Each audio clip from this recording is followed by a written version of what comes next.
Pero pag yung beneficiary ko na kagaya ngayon, yan si Bielsi, si Joy, mas naapektuhan ako. Kasi tinulungan ko yan, gusto ko magkaroon ng magandang buhay.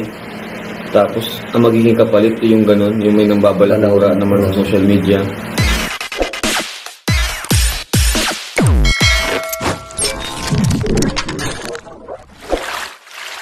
Okay guys, isang mapagpalang umaga, tanghali, gabi po sa inyo lahat. Sana po ang lahat ay nasa mabuting kalagayan at ligtas po sa anumang kapahamakan. Sana po kayo dako ng mundo naroroon. Ako po muli ang inyong likod, Maestro 21 TV. At sa ating video ngayong araw na ito mga kalingap ay magbibigay nga po tayo ng ating opinion, kuro-kuro, komento at reaction po. Tungkol po nga dito sa naging pahayag o paglalabas po ni Kalingap Rob tungkol sa kanyang saloobin. Okay, sinasabi po dito ay siya po ay dismayado or apektado na rin po siya at stress na rin po siya sa mga nagaganap na pangyayari sa kanya pong mga kalingap, minamahal na kalingap angel. So ang video po natin mga kalingap ay mula po ay likha po ni Kalampitos TV. Okay? So yan po ang pinakapaksa ng ating video ngayong araw na ito mga kalingap. Pero bago po yan, tayo muna po ay magbibigay po guys sa ama at founder po ng Kalingap, Kuya Bal Santos Matubang. At ang kilikin po natin, Ate Edna Vlog, Kalingap Rob, Kalingap Dan. At siyempre, kung bagong dating lang po kayo at bagong silip lang po kayo sa ating munting channel, sana po ay inyo rin pong tangkilikin sa pamamagitan po ng yung pagbibigay ng like, share, and subscribe. At tuloy pindutin na rin po ang notification bell at nang sa ganon, tayo pa rin po ay magkita-kita at magsama-sama sa susunod pa pong mga reaction videos na ating gagawin. Likewise, mega loud shoutout sa ating mga kasamahan po dyan sa Karepa, Kalingap Reactor Partners, sa pamumuno po yan ng ating Presidente, Javier De Leon at aka Virador. Okay? So sa ating pagpapatuloy mga Kalingap ay sabay-sabay po natin na panoorin ang isang maikling video clip nga po na ating kinuha sa nag-asag vlog po ni Kalampitos TV. Yung kahit di mo sabihin, halata tayo na medyo na-stress ka. Lud? Ano yung, bakit ganun? Yan, napansin ko rin, Lud. Siguro, apektado ka rin doon sa mga nangyayari sa beneficiary mo, yung mga, Actually, kung ako yung i-bash, kung ako yung banatan o balahurain or si Papa, okay lang sa akin. I mean, okay lang sa akin kasi ako magaling akong iwasan or hindi pansinin yan. Hindi ko kasi pinapanood. Pero pag yung beneficiary ko na kagaya ngayon, yan si Bielsi, si Joy, mas naapektuhan ako. Kasi tinulungan ko yan, gusto ko magkaroon ng magandang buhay. Tapos, ang magiging kapalit yung ganun, yung may nambabalahura naman sa social media. Parang, naanuhan ako, parang useless or nonsense yung pagtulong ko kung yun naman yung kapalit. Kaya, yun, affected talaga ako. Gusto kong tumulong nang hindi sila nasasaktan. Hindi sila na-apektuhan yung damdamin nila. Kaya, kaya masakit sa akin yun or nagpapa-stress din sa akin kasi siyempre tinulungan ko para kumanda yung buhay. Tapos meron naman ibang tao na babanatan or apak-apakan sa social media. Kaya isa yung sign na yun yung mga bagay na hindi ko kontrolado. Kaya ako naapektuhan. Gaya ng, siyempre mga content creator, di mo naman lahat yan madidiktahan, di mo wala lang mapapasunod. Kasi gusto lang yan.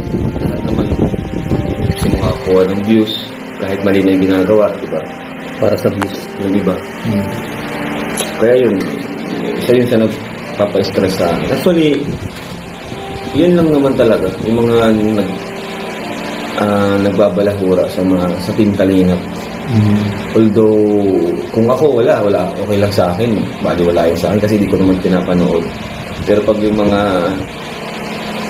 beneficiary ko, yun yung, kasi nahihiya ako sa pamilya. Nahihiya ako sa kanila. minsan nga ako yung nag-ano sa kanila eh. Pasensya na kayo kasi ganyan. Ako talaga na bro, pasensya ka na. Na ganyan, na dadamay ka dito. Na ganun talaga. Okay, so yan na guys. Sa mga nagdaan pong araw ay marami po ang nabahala at marami pong nag-aalala.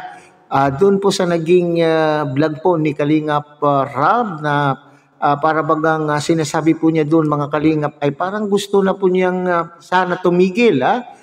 Mula po ito sa vlog po ni Kalingap Rob. So maraming nag-aalala papaano na lamang po. Sinasabi po ng mga Kalingap viewers ay papaano na lamang po ang mga natutulungan. Hindi lamang po yung mga Kalingap angels na umaasa, mga scholars na umaasa kay Kalingap Rob, kundi yung pang mga iba pang beneficiaries na kanila pong natutulungan. So yan po yung alalahanin ni ng ating mga viewers doon sa naging vlog po ni Kalingap Rob na siya na po ay titigil na.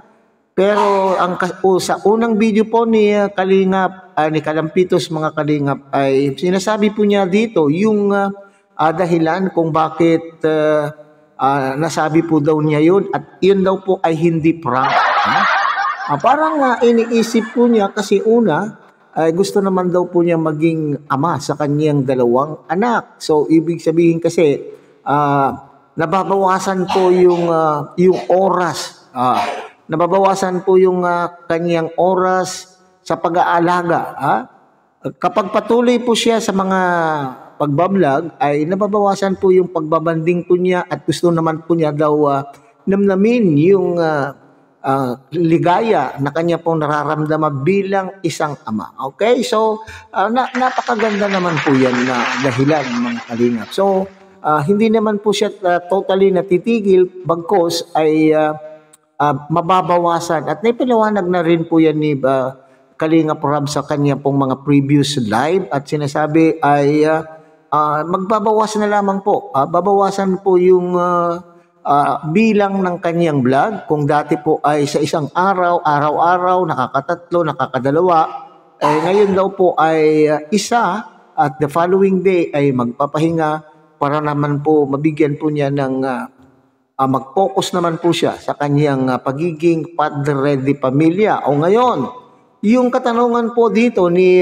Kalampitos mga Kalingap kung siya ba ay kitang-kita daw po, kitang-kita daw po ng mga Kalingap boys, lalo na po itong si Kalampitos, na medyo apektado o stress na rin daw po itong si Kalingap Rob, doon sa mga nangyayari, lalo na po kay Joy at kay Baby Beyonce. So ngayon, medyo tapos na po kay Joy, kay Joy Diwata ay medyo humuhupa na po yung tension. Okay, alam naman po natin sa mga nagdaang araw ay nasa limelight po itong si Joy Diwata at talaga naman pong pinagpiestakan po ng mga buzzers, hindi po ba?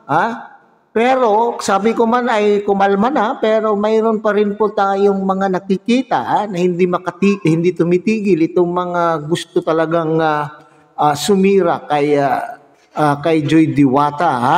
So then ngayon ang pinagpipiestahan na kalagayan o pangyayari kay Baby Beyonce. At dito ay siyempre mai-stress po talaga ang isang Kalingap Rob. Unang-una, ito ay mga beneficiaries. Okay?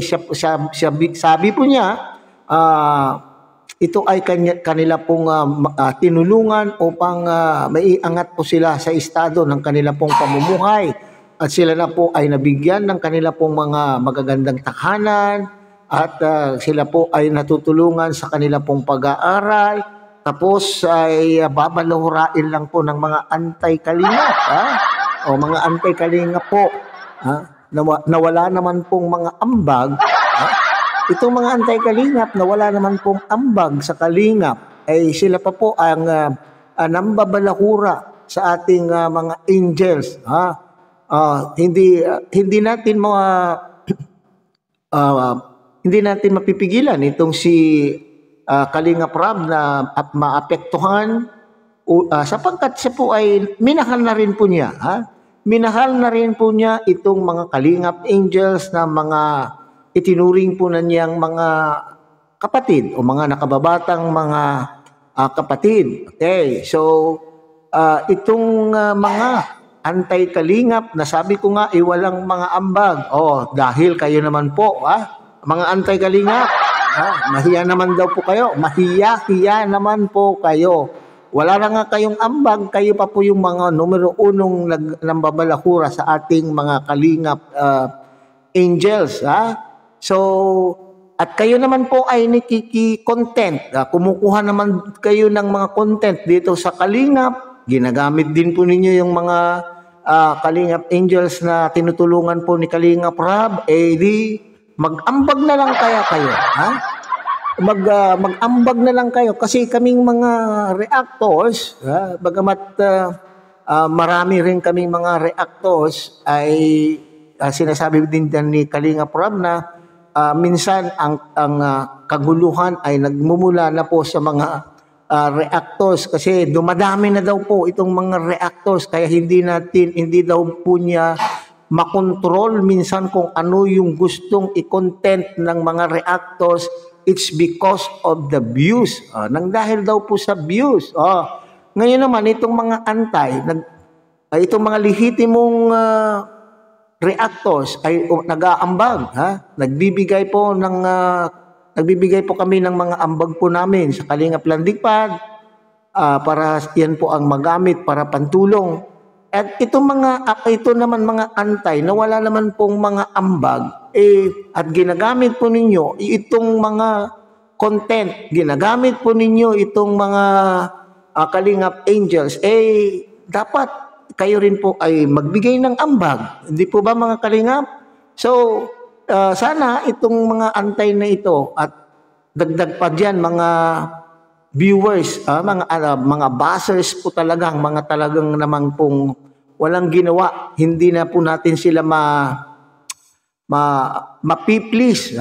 Although sinasabi natin we cannot please everybody, pero doon naman po sa sobrang pambabalahura ay hindi na po yun siguro tama mga Kalingap Okay, kung balahurain po itong alam po naman po ninyo yung pambabalahura, yung uri ng pambabalahura po kay Baby Beyonce. Yun po siguro ang sinasabi po ni Kalingap Rob na talagang sobra naman na po. Anong tawag yan? Below the belt. Below the belt na po yung pambabalahura na ginawa po kay Baby Beyonce. So, sana lang itong mga anti-Kalingap na ito ay isipin din po nila na sila din po ay mga magulang din. Mayroon din po silang mga minamahal sa buhay. Isipin na lang po ninyo na kung ito po ay gawin sa inyo pong mga minamahal sa buhay, ano naman po ang inyo pong nararamdaman. Yan ang ibig sabihin po dyan ni Kalingap Rob. So hanggang dyan na lang muna tayo siguro mga Kalingap. Muli, tagkilikin po natin Kuya Bas Santos Matubang, Ate Edna Vlog, Kalingap Rob, Kalingap Dan, at muli pinapakiusapan po kayo ng inyo pong lingkod na sana po ay inyo rin pong tangkilikin ang munting channel na ito sa pamamagitan po ng pagbibigay po nyo ng like, share, and subscribe at tuloy pindutin na rin po ang notification bell at nang sa ganon tayo pa rin po ay magkita-kita at magsama-sama sa susunod pa pong mga reaction videos na ating gagawin. Muli isang mapagpalang umaga, tanghali, gabi po sa inyo lahat. Mabuhay po kayo. God bless everyone.